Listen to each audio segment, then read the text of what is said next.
Across is we had a bunch of 30 and 40-year-olds staring at a fax machine for 3 hours, and when number 25 came in, we breathed a little sigh of relief. Any questions that anybody has about the class or needs or anything at all?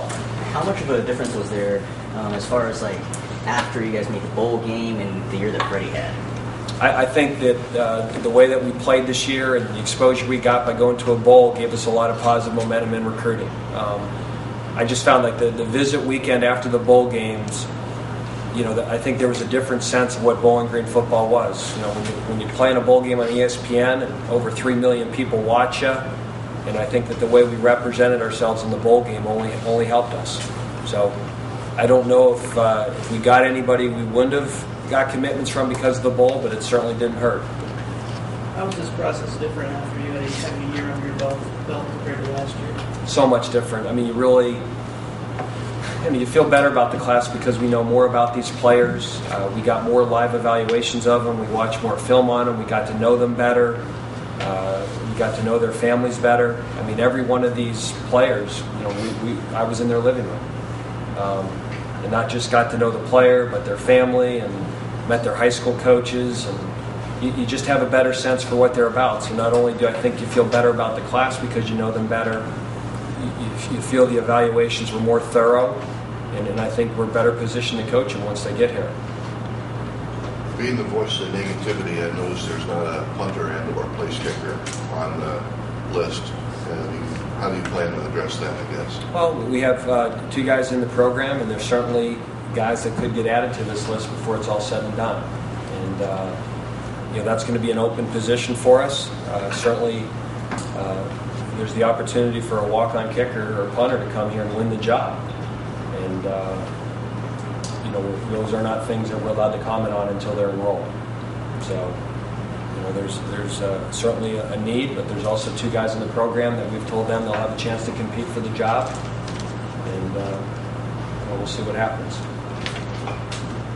Clay Rolfe out of Eastwood today was talking about how it's been a dream all of his life to play at Bowling Green, and he heard stories from his grandpa who played under Dwight Perry. I mean, what do you think as a coach when you hear somebody coming into a program like that? I wish he'd have told us that when we first offered him.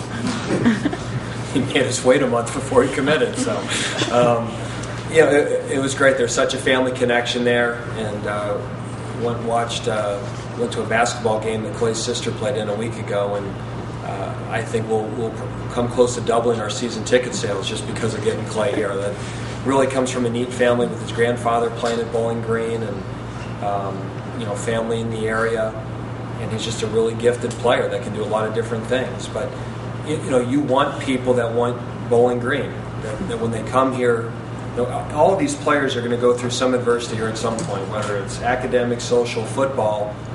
And when a player's picking you because it's their dream school, they're more likely to work through that adversity. And he has a great family, and there's a legacy there, and I think that it's always neat when you can make that connection.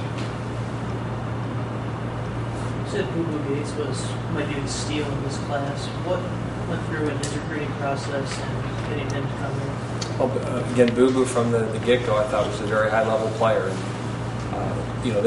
we are already watching junior films. We've spent the past week, ever since we're off the road, evaluating juniors and starting the next process already.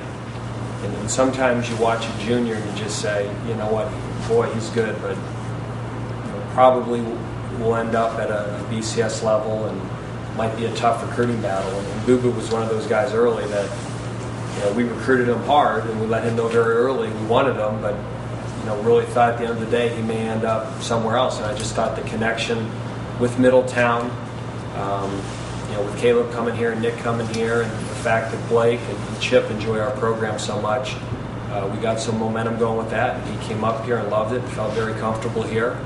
And who knows? I mean, any one of these 25 could become All-Americans, and but his film, and a lot of these guys, was very impressive early. And when they're that good on junior film, you hope you have a shot at them. Unfortunately, with Boo Boo, like a number of these other guys, it worked out. Is there anything else? Just Heath Jackson, talk about his versatility that he has, that he brings in. Just a great athlete, competitor. I mean, just so productive. And he's a guy. Some guys are just football players, and he's one of those guys. He's a football player. He's going to find a way to make plays, and we're really excited to get him here. All right, guys. Thanks All right, for coming. thanks again for coming out. Thanks.